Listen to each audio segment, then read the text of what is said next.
How's it going, everybody? I'm Sam Lee, reading for writer Zach Barbirie, and welcome to Gaming Instinct's review of Death's Door. A bus pulls into a deserted station. A lone crow hops off with a long blade attached to its back. The world is presented in a dreary black and white as our hero, known as a fledgling, wanders through a security gate into an office. This world is a series of floating platforms that connect thinly veiled yet familiar concepts. Within my first few minutes of the game, I was fascinated, wanting to learn more of the world I had come to inhabit, and my new little crow friend with a love for heavy swords. Sadly, this feeling would not hold. The longer I explored, the more I fought. The deeper in my quest I got, the more of the beauty of the world began to give way. The mechanics that had held my interest through the opening areas began to display an off-putting clunkiness. Beautiful as the world appeared, it wasn't enough for me to see past the muddled exploration that accompanied it. Make no mistake, throughout my quest to open Death's Door, there were many things that I enjoyed. But with every step and birdie head twitch I took deeper into the world, the issues that had accompanied only seemed to become exacerbated.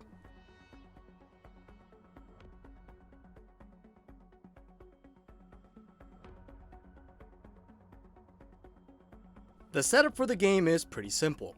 At the front desk of your office, you are given the task to reap a soul. In this universe, adorable little crows are sent to carry out the act, which is stereotypically reserved for a skeleton in a cloak. Doors link your afterlife office to the world at large. The crow travels to a basic learning area where you ultimately reap the soul in the form of a boss fight. However, this is where the narrative gets a little twisted. Another crow hits you on the back of the head and steals the soul. Once catching up to him, he reveals that long ago he failed in collecting a soul and has been trapped from returning home because of it. The soul he needs is locked behind titular Death's Door, which he has failed to open. Now, he has a brilliant plan trapping the soul that the fledgling needs behind that door, essentially forcing him to suffer the same fate. Now, the fledgling must hunt down 3 souls powerful enough to open the door to go in and retrieve his soul. While players can expect cutscenes to help explore the narrative throughout their journey, it only serves as a thinly veiled string of events to guide players forward. Expect to learn just enough about the core players and the souls you are now out to reap to better understand what is going on. However, expect to not learn much in the way of the world outside of your goal. Each area has a boss you will eventually go toe-to-toe with. Until you reach that point, however, the boss will act as a minor dialogue excursion. For instance, the Urn Witch, who serves as the first soul to reap, shows up at certain points to note how messy her house is. The joke in this is that you are the reason her house is now messy, as you fought your way through it prior to her arrival. Other characters during that chapter help to fill in her story, but the fact that so much of her dialogue really serves no purpose other than a humorous exchange makes the actual story beats feel hollow. In an 8 to 10 hour long game, I can understand there not being a deep story, but in truth, very little of the dialogue felt like it served an integral part of the story. Every so often, a major beat would occur, something that made me say, okay, I wonder where this goes. But especially in the sub-narratives of each realm, the payoff was lackluster. Even worse, slaying these core enemies results in a funeral for them in which their good and bad are laid bare. These moments felt extremely hollow, giving these bosses one-dimensional notes as they appear throughout their domain. Where the game achieves its biggest victory is in the style of its substance. It is hard to quantify just how the game pulls you into it before a line of dialogue is spoken. In fact, when I first started, I half expected there to be no dialogue, which would not be the first time that approach was taken. The world of the Reaper Crows feels ripped from an old Noir film. Stark blacks and grays permeate the screen as you begin to explore your office. The scene would feel right at home in any Humphrey Bogart film. The game is not a neo-noir, however, and soon you travel through the doors to a world of color, bright and vibrant in presentation. Even the most desolate areas pop alive with its color, inviting the player in. The fledgling stands in contrast to this realm, a dark shadow that brings death with him wherever he goes. Even as the other elements of the game begin to fall short, the artistic vision was this element that kept me interested. Standing toe-to-toe with the art is the soundtrack that accompanies. Composed by David Fenn, what follows the player throughout each area is a series of low-key instrumentals designed to relax the fledgling.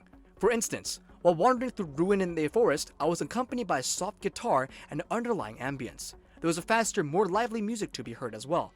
However, even these tracks felt like they drew more from lo-fi chill mixes than orchestral game tracks. The game is presented in an isometric style, so a fixed camera on a small 3-dimensional area. This is where the game's art direction began to run into some problems. While many of the areas are wide open, even more small, cluttered with lots of objects. During combat, the level design often felt like it was actively against me. Enemies would pop up and fights would become a tedious act of trying to navigate the terrain to fight a foe. The issue with this is that since I was fighting in a flat area, there should have been no need for navigating. The story may be lacking, but it is forgivable to the degree that the game is more about its gameplay than bogging down players in a narrative. Unfortunately, this proved to be more tedium still. Once the player is given the task to reap the singular soul, they are walked through a short tutorial. The lessons you will learn here will provide the foundation for combat. You get a dodge button, your sword attack, and your ranged attack. All of these will be constantly used across all areas. Outside of that, combat does not evolve much. You will unlock new ranged abilities and weapons as you progress in the game, but each ability feels relatively similar. Melee weapons change the number of attacks you can unleash in any given combo. On the range front, weapons all fire directly in front of where your character is facing, with the only slight change being draw time. The game also works in a leveling system that requires players to take souls they have collected to the vendor in their office and purchase upgrades. These upgrades boil down to 4 categories: strength, dexterity, haste, and magic. These abilities in turn have 5 tiers in each, all of which use the same amount of souls for each level. Now, if the use of a leveling device like souls is making you think of the Dark Souls franchise, it is understandable. While this game does draw some elements from Souls-likes, those comparisons are only skin deep. Pressing through the world unlocks doors back to your offices, and these doors act like bonfires from the aforementioned franchise, returning you to them when you die. Slaying enemies of course grants you souls, and dying or using a door respawns enemies. That is where these similarities end, however. Upon death, the player keeps all the souls you have collected thus far, removing the risk of all your hard work being lost. Through the multiple runs, you will most likely have to complete a realm you should accrue enough for at least 1 level. The issue here is how little enemies pay out. Well into the game, several enemies only reward you with 1 or 2 souls per kill. At most, more powerful enemies you might encounter only pay about 8. For reference, leveling starts at 400 for the first point into a skill. At one point during my traversal of the estate of the Urn Queen, I made a stupid mistake and ended up lost for a short period of time. The mistake was on my end as I did not see the key I needed to collect, but here I was wandering around aimlessly. Over and over I fought the same enemies as I attempted to find my solution, and during this, I saw how little I was rewarded overall through combat. The game also uses a mix of enemies that always spawn and one-time enemies you must beat in the mix of puzzle solving and exploration.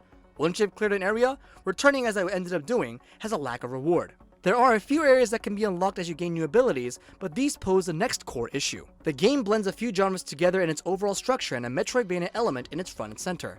Early on in the game, you're introduced to an area in which the death door is located. From here, the world branches off towards your goal.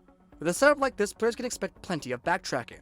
Each area acts like a maze in its own right, with the need to go one way in order to get what you need to open a path in another part, possibly on the other side of the area. The game's minimalist approach leads it to lack an actual map to guide yourself. This proves to be an exercise in frustration when all is said and done. Some areas do offer a more concise structure. A big courtyard with 2 obvious paths the players can take, or the estate which consists of smaller paths. However, an overgrown forest and the ruins that follow it prove to be large and confusing mazes. You might find yourself walking in circles regardless of if you know where you need to go. All of this is before considering that as you unlock abilities, you can return to locations and access new areas for collectibles. A challenge should you have no idea where to go. A second tutorial in the game occurs a short while after the first, this time going over combat abilities.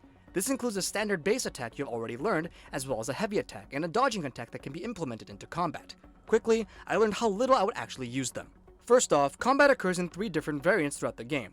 The first involves finding random enemies in the world. While some places have groups of enemies, more often this will involve fighting 1 or 2 at a time, which will be more manageable. The second is the boss fights themselves, which are slightly harder one-on-one fights, but they ultimately come down to a pattern of memory. The final situation is when you enter an area and doors start appearing all over. This will cause lots of enemies to start popping up and attack you. While you might expect some combat techniques to not translate to certain situations, the heavy attack didn't seem to fit in anywhere. As a charge attack, it is very hard to fit into combat when a multitude of enemies are hounding you. On the flip side, it is too inconvenient an ability to use when fighting a single enemy, even a boss. The dodge roll consistently fell into this category as well. While it was more practical, coming out of a dodge into an attack could prove costly when several enemies are right nearby. Against bosses more often than not, the moment you dodge rarely even syncs with the moment you can start attacking. The issues surrounding the heavy attack also proved to be the most annoying issue with ranged attacks as well. All ranged abilities require a charge up of the attack before you can unleash it. In combat with large numbers, especially later enemies that can clear distances easily, this charge time makes it largely unviable. Even with few enemies, my brain often tried to rush the motions, leading to segments of dodging around to pull myself out of the situation I just put myself in. Worse than combat, ranged abilities are often used as integral parts of minor puzzle solving you need to do to progress. During the forest portion, I regularly needed to quickly light fires in an area to unlock gates.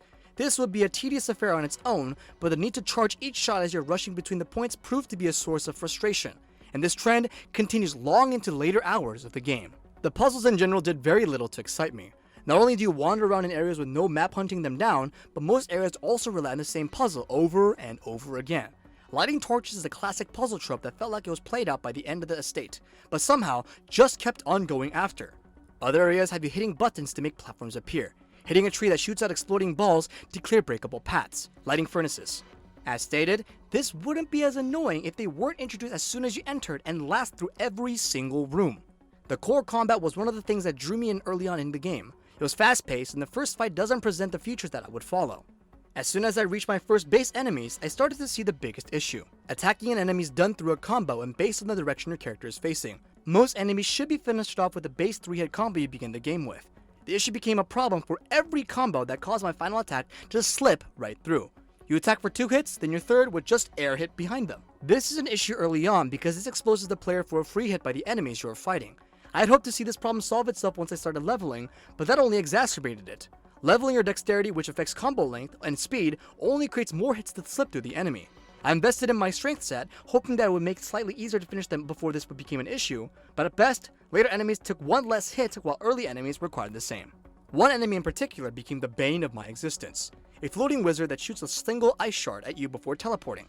You could deflect the ice shard back at him, as most projectiles can be, but this requires making sure your angle is directly on him. Once hit, he begins spinning away, something that requires a lot of haste to make a non-issue. During one segment in the estate, this enemy tended to favor one spot on the map to teleport, a small transition hallway to the next area. Since he can float over gaps, he positioned himself at a spot where only an outline of him could be seen. Aiming arrows at him was more about luck, and you couldn't even slash him. This would not have been an issue if he did not do this every single time. That was the most noticeably annoying encounter with him, but make no mistake, those enemies tend to favor situations like that no matter where you find them. As pointed out previously, enemies offer very little in the way of reward. Upon revival, say you want to return where you died and keep progressing. Don't worry, because teleporting enemies like the wizard will make that near impossible. Traversing areas with enemy traffic will pretty much force you to fight through over and over again. Enemies that can teleport can be run past easily enough, but they will follow you long after. While not the hardest enemies to fight on their own, you will not like them in a group setting. Trust me when I say I went through the door to death's door wanting to like it. And in truth, I did not hate it. It has a very cool aesthetic and art direction, a soundtrack I would love to listen to on repeat, and an adorable feathery little lead. Unfortunately, overall that wasn't enough to keep the core issues from piling up as I got closer to my ultimate goal. The game draws influence from too many genres and weirdly often draws from one genre to hurt the other genres it is drawing from. The exploration is pretty to look at, but a slog once areas begin opening up and you find yourself lost among the beauty. I want to love the story as the setup was so engaging, but it was soon unraveled into a mundane exposition that served little point but a cheap chuckle. The game ultimately banks on me caring about these characters as it tries to illustrate both good and evil deeds, but this messaging falls flat. Finally, the game which appeared to be the linchpin of the game became more of a source of annoyances than a source of excitement. In truth, I think most of the other issues with the game could have been forgivable. Many indie games have done the things that Death's Door does to great effect, the tourist being one that comes to mind. In the grand scheme, years ago this would have been a great adventure. However, now in such a crowded market, Death's Door is a door better left shut.